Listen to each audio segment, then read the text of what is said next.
poste, c'était en Somalie, mais j'ai eu beaucoup de contacts au Kenya. Ce que je dis, c'est que ces jeunes s'intéressent de la politique, parce qu'ils se sentent vraiment bloqués dans leur développement.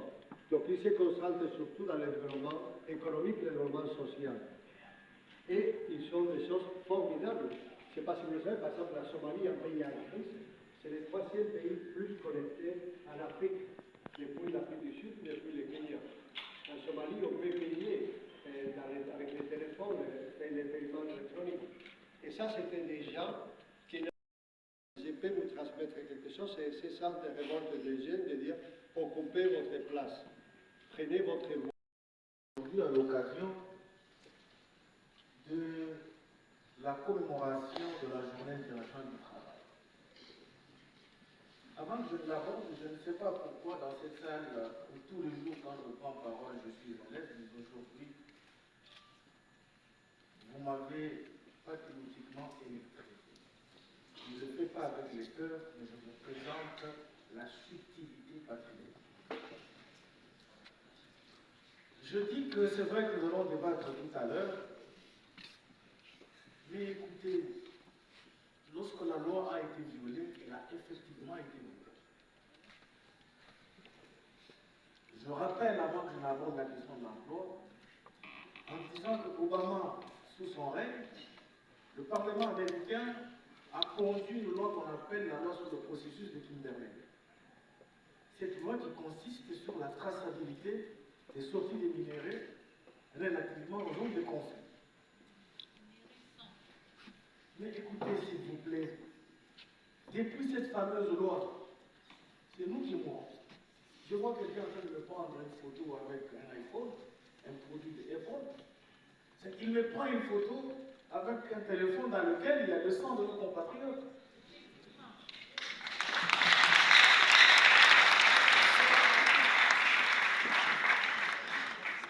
L'intention de l'emploi commence par aussi des actes patriotiques. Combien d'entre vous ici ont des téléphones Apple? Vous en avez? Je ne fais pas la contre-campagne, mais le patriotisme est un autre sentiment. Tous les États du monde le respectent. J'ai dit bien, tous les États du monde le respectent de manière souveraine. Ben voilà, oui, c'est ça, c'est sans vergogne, je suis d'accord avec vous. Je suis très dérangé quand je prends parole. Ce jour, je n'ai pas prévu que les choses se passent comme ça. Quand je regarde tout le monde dans la salle, nous parlons de l'emploi aujourd'hui. Personne dans la salle, en commençant par moi-même, personne n'est habillé produit congolais. Même les femmes qui sont en campagne, les femmes sont du gâchis. Et d'ailleurs, c'est par là que commence le patriotisme. Alors je dis que pour revenir à la question pour laquelle intempestivement a été interrompue l'excellence de l'Union européenne, je dis aussi que c'est vrai que cet MOU qui a été signé avec le Rwanda est une insulte à la nation congolaise. Même si nous avons signé un protocole d'accord avec l'Union européenne auparavant, c'est puisque nous sommes propriétaires de nos richesses. Est-ce qu'il revenait de monter un autre chapeau avec Kigali? La réponse c'est non, même si vous êtes pro-Kagame ou rwandophile. Alors j'arrive à la journée internationale de l'emploi. En fait, mes chers amis du combat, nous sommes en train de commémorer cette journée à l'époque de la mondialisation, où la société mondialisée, dans sa connotation actuelle, est caractérisée par le fait que tout bouge, tout ne cesse et ne cessera de bouger, par la suite des intérêts des États puissants et des entreprises multinationales. Je vous scandalise en vous disant que 25% des sociétés multinationales maîtrisent l'économie du monde. Et donc, par toute voie de conséquence, elles décident sur la marche des biens et des services dans ce monde. Raison pour laquelle nous commémorons la journée internationale de l'emploi, et tous ceux qui sont en retard, vouloir ou pas, ils doivent subir le retard. Vous savez ce qu'ils font? Ils créent des situations Il faut disparaître l'emploi. J'ai l'habitude de dire des choses de manière répétée, puisque je dirais que ce que vous avez déjà entendu. Je vous parle du machinisme amplifié. Effectivement, quand nous allons en Europe, quand nous allons en Afrique, pas en Afrique du Sud, mais quand nous allons en Asie, dans certaines nations avancées, nous roulons à bord des métros, des trams et des trains qui n'ont pas de conducteurs. C'est l'emploi qui disparaît. Il y a des avions de guerre et des avions de reconnaissance, etc., l'histoire des drones, qui fonctionnent aujourd'hui sans conducteur. Ça prend la place de l'emploi. Dans les sociétés brassicoles, dans les sociétés tabacicoles, etc., les tours mécaniques fonctionnent beaucoup plus sans exiger le plus grand nombre de la main-d'œuvre. J'exagère en disant qu'au finish, l'intelligence artificielle, qu'est-ce que j'allais dire, la robotique et tout ce qu'on raconte, est en train de tuer l'emploi. Et si vous êtes en retard, vous allez subir. On ne peut pas se voiler la face. Je refuse que nous puissions faire un dialogue intergénérationnel, un peu comme dans l'obscurantisme. Non, on doit s'adapter. L'emploi est en voie de disparition à l'époque de la mondialisation. Et si nous choisissons de continuer à nous plaindre tous les jours, nous sommes au chômage, eh bien je vous informe que Christ rentrera. On trouvera certains au chômage. Alors un plus grand nombre au chômage. Puisque déjà dans la salle, pour votre information, la jeunesse, au nom de ce ministère pour lequel je prends parole, et au nom du ministre national de la jeunesse, prenant parole par délégation de pouvoir, la jeunesse est consacrée légalement entre 18 et 35 ans. Je vous informe que déjà dans la salle, et ceux de la fourchette légale, et ceux qui sont hors de la fourchette légale, comme nous autres, nous sommes au chômage. Faudra-t-il continuer à être à la mise? La réponse c'est non. Les animateurs, c'est qu'ils vivent dans l'espace de l'Union européenne. Qu'est-ce que vous pensez? Ils tiennent même des points de presse dans le pays de l'Union européenne. Quelles sont les mesures que vous pensez pour réduire même la circulation, donc notamment des animateurs du gouvernement rwandais et des rebelles du M23 qui sont congolais? Merci beaucoup.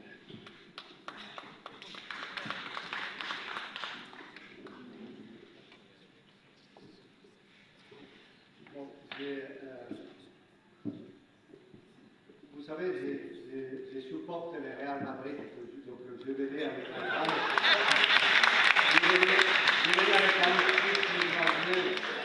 je suis venu avec un esprit très joyeux ce matin avec vous. D'ailleurs, je suis venu à 10h04, je dis qu'il y avait seulement 15 personnes. Donc je ne m'attendais pas à cette audience un peu belligérante contre l'Union européenne, mais de nouveau, comme le Real Madrid, nous venions toujours à la fin. Non, sincèrement, sérieusement, je proposerais dans vos débats, s'il y a l'opportunité d'organiser un autre débat, on puisse parler plus spécifiquement sur des questions pour avoir des clarifications. C'est très bien de les prendre et vous connaissez bien les services, mes collègues, pour pouvoir l'organiser. Je vais commencer pour le plus facile. Non? Écoutez, d'abord, il faut reconnaître les choses. Et ça va aussi lier à votre question. La solution ne va jamais venir de la communauté internationale. La communauté internationale, en 2024, a une capacité d'influence, ça c'est évident, a une capacité de pression, un levier aussi pour des actions, mais vraiment la solution doit venir d'un dialogue à plus haut niveau sous l'égide africaine de vos dirigeants. Ça, c'est la manière comment l'Union européenne voit les conflits, l'agression, pour être plus clair, l'agression armée du Rwanda en sortant. Et c'est pour ça que vous ne voyez pas quand le président Lorenzo ou le président Kenyatta mène des affaires de dialogue, mais nous sommes derrière en appuyant tous ces dialogues. Nous sommes prêts à accompagner ça. Les sanctions sont un élément. Et les sanctions, je peux vous dire par exemple, actuellement, on est en train de discuter au sein de l'Union européenne pour renouveler les statuts des sanctions. Qu'est-ce que ça va donner? Je ne sais pas. Mais vous avez entendu l'autre jour le président Macron, quand le président Tshisekedi a visité Paris, il a dit que toutes les sanctions sont ouvertes. Mais sincèrement, moi je suis un petit soldat d'une grande armée, et moi le plus que j'ai pu faire, c'est être très factuel et très clair sur ce que nous observons, nous analysons ici sur place, ici en RDC. Et sur cette base, essayer d'informer pour que nos autorités puissent prendre de bonnes décisions. Par rapport à l'égalité des genres, promotion de la femme, promotion des jeunes, promotion de ces structures qui travaillent en faveur des jeunes, je peux vous dire que nous, toujours dans nos actions de développement, on donne cette priorité et comme je vous ai dit quand j'ai parlé, vraiment, nous essayons de faire comment ouvrir des espaces de participation économique et sociale pour les jeunes et aussi pour les femmes. Mais de nouveau, nous pouvons faire des activités, on fait des appels à propositions pour des associations de la société civile, on organise des événements, on essaie de promouvoir des femmes leaders, mais à la fin de tout ça, et on revient sur le sujet de la gouvernance, ce n'est pas notre pays. C'est en fait votre autorité qui vont nous encourager ou qui vont mettre dans les débats pour que ces mesures soient effectives. Mais de notre point de vue, tout ce qu'on puisse faire de nouveau en termes de promouvoir des leaders, de faire des appels à propositions, d'appuyer la société civile, je suis là. Si je suis là, c'est parce qu'il y a vraiment un engagement de dire, écoutez, la jeunesse a un dialogue, l'ambassadeur doit être là 2 ou 3 heures avant le matin. Donc, mais au-delà de ça, je pense que vous devez tourner votre regard vers vos autorités et demander effectivement que cette amélioration de la gouvernance, surtout plus de participation. Moi, je ne pense pas que la solution, c'est seulement à travers la création des structures, comme vous savez bien sûr. Vous savez, en France, il y a 10 ans ou 15 ans, il y a eu une étude menée par le gouvernement qui s'est rendu compte que dans l'administration française, il y avait 300 comités qui ne servaient à rien. Parfois, quand on a un problème, on dit on va créer un comité, on va créer une commission. Et moi, je ne crois pas que c'est à travers des structures, de nouvelles structures. Moi, je crois que c'est à la promotion de ces leaderships, de ces personnes qui ont déjà montré un intérêt pour aller de l'avant et créer un environnement où tout le monde puisse participer au bien commun. Voilà ce que je vais dire. Merci beaucoup. Je ne limite pas les débats, comme j'ai dit. J'invite les organisateurs à faire des débats. On comprend. La seule chose que je vous dis, les personnes de l'Union européenne qui travaillent, toutes les personnes qui travaillent avec moi, ici, à vos côtés. Ne vous trompez pas, s'il vous plaît, des lignes. Merci.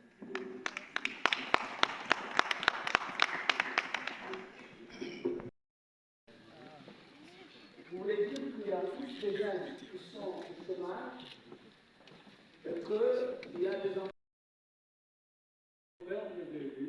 La complexité de la RDC. Et effectivement, il y a la situation à l'Est. Moi, en 2024, je suis déjà allé 3 fois à l'Est du pays et les conflits qui est en train de se passer.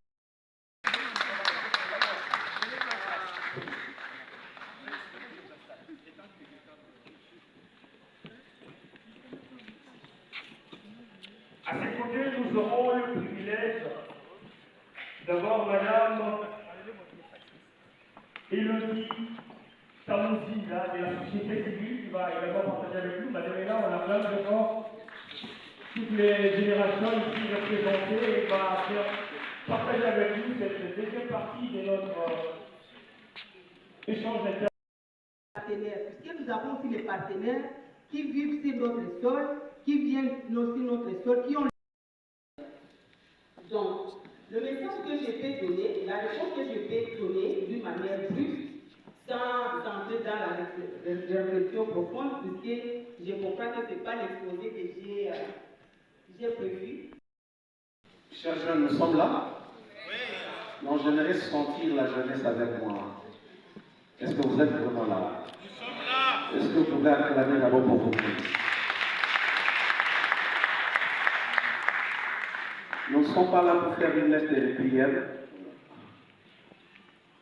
même si cela ne m'empêcherait pas de vous demander une faveur. Je suis entrepreneur et il y a quelques semaines, je suis venu avec mon frère. Nous sommes venus avec un groupe d'amis entrepreneurs sur place à Kinshasa pour nous battre pour nos droits entrepreneuriaux. Et fort malheureusement, l'un de nous nous a quittés, c'est une crise, un jeune talentueux, entrepreneur, chef d'entreprise, et il est mort au front, arme en main. Je ne sais pas peut-être pour vous demander si on peut se tenir debout pour honorer ce vaillant garçon, ce vaillant guerrier qui nous a quittés juste du début de la vie.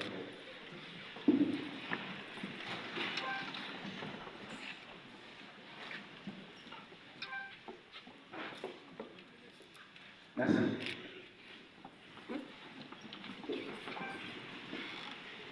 C'était aussi important, nous sommes là depuis plus de 4 heures à être assis. Et j'aimerais sentir la jeunesse avec moi. Je souffre le froid et le chaud. Est-ce qu'il faut que j'y aille comment? Mais nous allons essayer un peu de peindre la situation comme elle est et essayer de trouver des solutions palliatives aux problèmes récurrents de chômage, problèmes d'emploi dans notre pays, la République démocratique du Congo. Quel bon thème, quel type de gouvernance favoriserait l'emploi des jeunes en RD Congo? Quel type de gouvernance? Le président de la République a donné le temps, quand il parle de sa bonne volonté, quand il parle de ses piliers, de ses 6 piliers pour son plan quinquennal, il parle qu'il aimerait bien créer à l'horizon 2028 plus de 6 millions d'emplois. Sacré chiffre, hein? Dis d'abord à ton voisin d'avoir 6 millions d'emplois.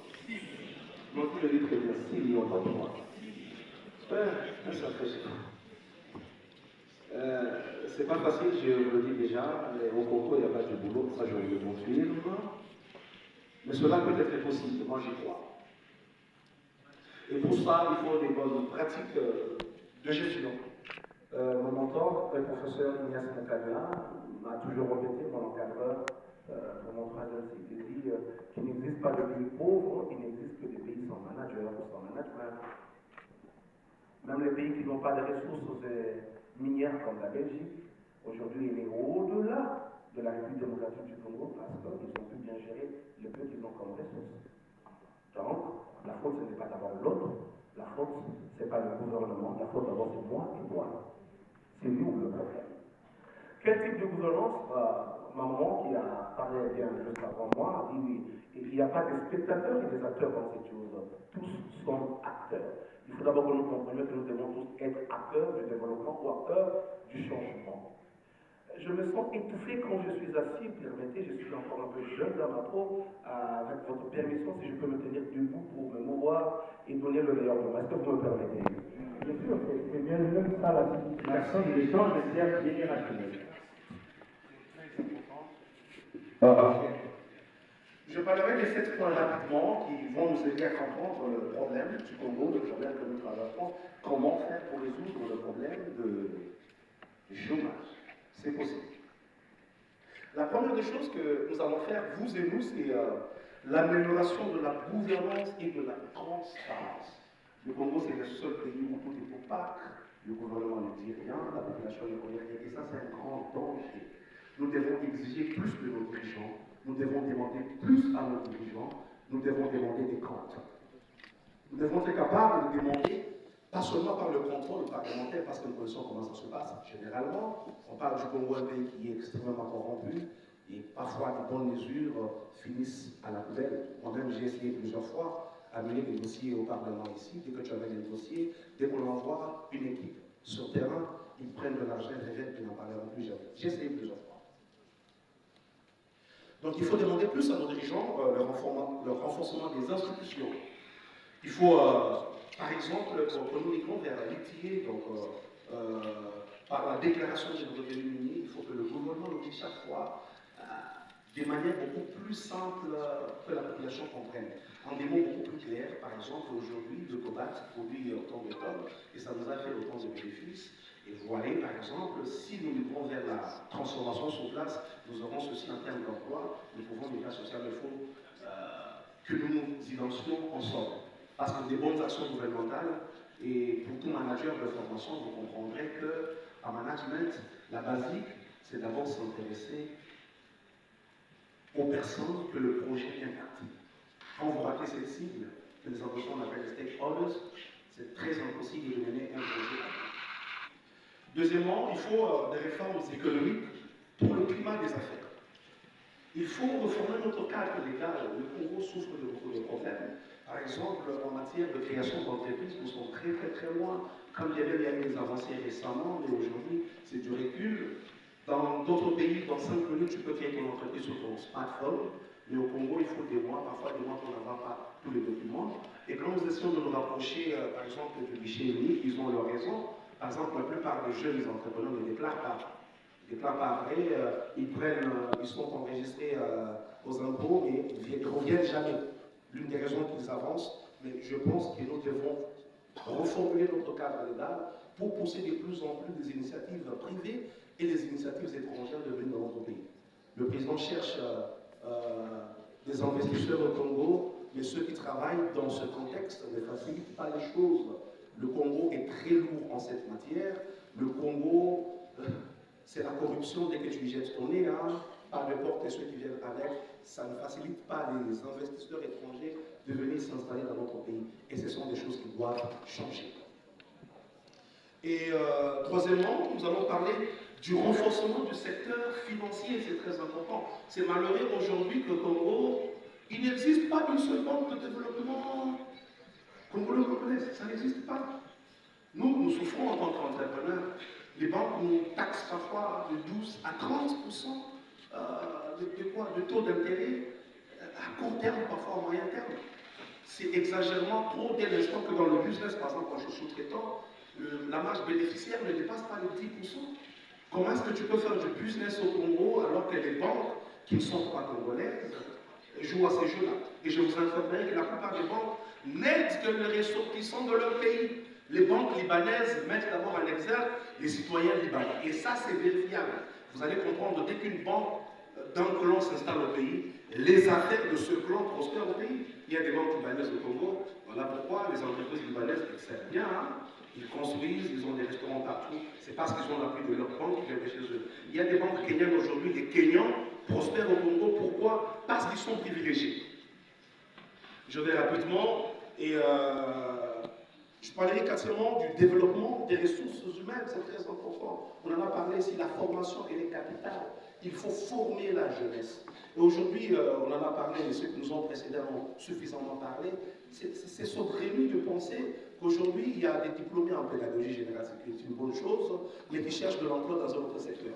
Dès l'instant que tout ce que tu as appris à l'école, c'est cartographié pour que tu enseignes et que tu donnes cours. Et déjà, avec quel niveau aujourd'hui, il suffirait de voir nos enfants qui partent faire les examens pratiques cette semaine qui vient de passer, voir ce qu'ils écrivent, c'est catastrophique. Je pense que par exemple dans une province économiquement minière comme le Lualaba, on devrait pousser beaucoup plus les jeunes dans des métiers qui cadrent avec.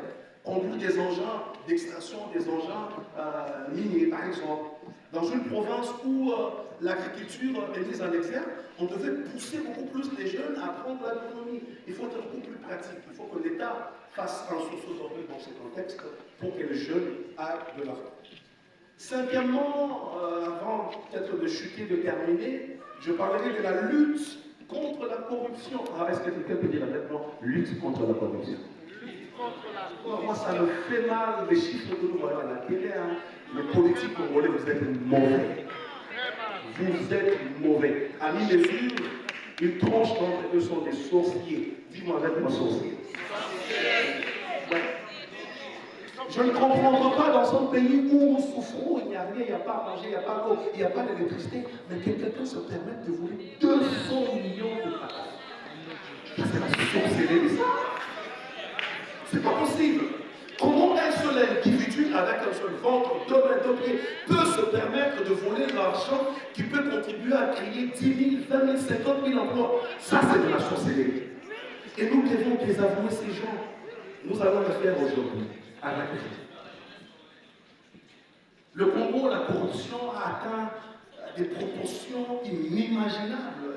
C'est incompréhensible. Et nous sommes de ceux-là, cette jeunesse qui acclame encore pour ces personnes-là. S'il vous plaît, il n'est plus question d'acclamer quelqu'un. Cette fois-ci, nous devons demander des comptes. Ils ont volé trop, c'est trop, et ça suffit. D'ailleurs, le gouvernement qui vient de comment, qui est en gestation là, si le président nous remettait des voleurs, nous allons marcher. Nous allons marcher sur Kinshasa. Nous allons marcher sur Kinshasa. Nous allons demander le départ de certaines personnes avant même la prise de fonction. Sixièmement, je parlerai du soutien à l'entrepreneuriat. C'est la clé, c'est la basique. Le DIRCAD l'a bien dit ici. En fait, il n'y a pas du boulot au Congo. Chers jeunes, il n'y a pas du boulot. Même si on envoie les gens à la retraite, il n'y a pas du boulot. On parle de 75% du taux de chômage. Il n'y a pas du boulot, mais il y a seulement des opportunités et la place pour des personnes qui peuvent exceller. Là, je vous parlerai de l'entrepreneuriat. Le président, depuis qu'il est là, il nous parle de sa volonté de bien vouloir créer une classe des millionnaires congolais. Ça, il le veut. J'ai eu l'opportunité de le rencontrer 3, 4, 5 fois. Il le veut de tout son cœur. Mais seulement, il faut des bonnes personnes aux places qu'il faut pour que cette initiative prenne place. Il faut promouvoir des gens, l'ambassadeur de l'Union européenne l'a dit, il faut promouvoir au moins, commencer par les gens qui ont fait quand même un pas. Et puis prendre les gens qui ont la volonté ensemble pour les pousser vers le développement. Là, je vous parlerai de la fiscalité congolaise qui est étouffante. Chaque fois qu'un jeune veut lancer une activité, c'est des taxes et des taxes et des taxes et des taxes qui l'empêchent d'avancer. Et ça, c'est incompréhensible. Mais ça aussi, parfois, nous sommes dans un régime déclaratif, on joue de notre ignorance. Il y a certaines choses qui sont exonérées, mais c'est à cause de notre ignorance qu'on nous demande de payer certaines choses. Et septièmement, je dirais participation publique au dialogue. Nous devons faire partie de ces gens qui doivent dialoguer, qui doivent parler avec le gouvernement. Nous devons être capables de nous regarder en face et de dire au gouvernement ce qui ne marche pas. Le Congo souffre, il n'y a pas du boulot, mais il y a la place pour tout le monde. L'entrepreneuriat peut créer suffisamment de l'emploi dans ce pays. Mais il faut que le gouvernement essaye de promouvoir cet aspect des choses. Il faut que le gouvernement mette des moyens, mette suffisamment de l'argent pour que les jeunes excellent et avancent. Et quand je parle de promouvoir l'entrepreneuriat, là encore, je ne parle pas des neveux, de cousins, des sous-mamans, des vice-mamans, de certains politiciens. Parce que parfois, il y a des initiatives qui sont lancées, mais les bénéficiaires, c'est une catégorie de personnes qui sont bien connues. Ça, nous devons dire non. Alors, je suis venu aujourd'hui parce qu'il n'y a pas suffisamment de temps. J'ai survolé, mais j'aimerais que nous nous adressions à la personne qui est capable de changer les choses et de nous donner des solutions. Vous êtes d'accord avec moi? Oui. Le président a de la volonté. Il veut que les choses changent. C'est à lui que nous devons parler. Et j'ai 3 phrases que nous allons lui adresser. Nous allons le faire à la manière des jeunes. Les jeunes sont là. Oui. Est-ce que vous êtes là? Nous sommes là. Et j'espère que les services de sécurité sont avec nous. Tous les services sont la mer, on ne pêche contre personne. Nous voulons nous adresser au chef de l'État pour que les choses changent. Vous êtes d'accord avec moi? Je me demande de venir avec vous parce que moi-même je fais partie du problème et une partie de résolution. Et je demande à toute la jeunesse dans la salle de se tenir debout avec moi. J'ai fini. 2 minutes, s'il vous plaît. Tenons-nous debout, s'il vous plaît. Bon, faisons comme qui dirait le président de la République juste devant l'entrée d'eux. Vous écoutez, n'est-ce pas? La presse est venue, s'il vous plaît. Je vais dire une phrase, vous la répétez après moi. Filmez suffisamment que cette vidéo tourne sur tous les médias aujourd'hui, que le président soit atteint là-haut. On est d'accord? Oui. Excellence, Monsieur le Président. Excellence, Monsieur le Président. Nous ne voulons plus des voleurs au gouvernement. Nous ne voulons plus des voleurs au gouvernement. Ceux qui ont échoué hier. Par leur incompétence. N'ont plus le droit de revenir aujourd'hui. Excellence, Monsieur le Président. Excellence, Monsieur le Président. Les Chinois, les Libanais, les Indiens, les Égyptiens font du petit commerce au Congo. Ce n'est pas du tout légal. Ce n'est pas du tout normal. Excellence, Monsieur le Président. Les Français, les Américains, les Européens en général, les Russes font la sous-traitance au Congo. Ce n'est pas non plus légal. Nous voulons le changement ici et maintenant. Vous voulez de l'emploi, nous sommes capables de vous le donner par l'entrepreneuriat. Est-ce qu'on peut acclamer pour Monsieur le Président parce que vous avez... Non, je veux bien acclamer pour Monsieur le Président parce que les choses vont changer. Je dis et je vous remercie. Merci, Monsieur Israël. Quel motivateur. On peut bien voir l'acclamer encore une fois, mesdames et messieurs. On l'acclame encore une fois très fort, s'il vous plaît. Alors, Monsieur Israël, notre premier n'avait pas encore vu jusqu'à la fin. Il est là. Vous aurez une conclusion. Alors, avec le Front commun de la jeunesse des amis législatifs dans le stade, nous sommes aujourd'hui à 120 subventions, 100 projets des jeunes que nous avons, 120 projets des jeunes que nous avons déjà subventionnés. Donc aujourd'hui, ça sera 122. Donc tel que vous êtes là, préparez-vous à recevoir une somme de 2 750 c'est ça 2 700 000, c'est combien 2 800 000. 2 800 000, d'accord.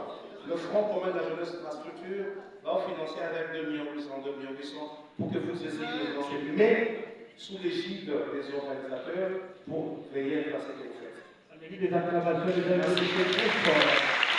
Merci Paul Israël, merci à tous les panélistes. Et c'est aujourd'hui que ça se fait, hein. C'est pas dans les études. Exact, oui. Alors, sans plus tarder, mesdames et messieurs, à la présentation. Avec le gouvernement. Bien jeune, il faut être à la suite des opportunités. Il ne faut pas attendre que le bonheur vienne te sourire à la maison. Non, ça ne marche pas comme ça. Moi, je me suis juré que je serais grand dans ce pays. Et vous savez, je m'inspirais de quoi? D'une part, je me dis, il faut que j'ai une signature un jour. Je m'inspirais de la signature de papa. En tout cas, la belle signature. Je me disais, je m'étais juré qu'il faut que j'ai une signature qui porte quelque part. D'une famille extrêmement, pour ne pas dire très très modeste, pour ne pas dire très pauvre. C'est là que je suis venu. Je me suis dit que mon sort ne peut pas être le sort de ma famille, je dois changer mon histoire, l'histoire de ma famille. Et je me suis battu. Et laissez-moi vous dire, n'attendez pas le gouvernement. Hein. Le gouvernement ne viendra pas frapper à ta porte. Un entrepreneur se fraye des chemins, il se fraye des opportunités. Il faut être un battant, il faut être un titan. Il faut faire front avec le gouvernement à un certain moment. Les droits sont querables, c'est ce que les juristes disent. Les droits sont querables. Donc, nous allons rester praticiens jusqu'à la fin, c'est ce que nous allons faire avec toi, avec les autres d'ailleurs. Et pour terminer avec mon cher frère, est-ce que je serai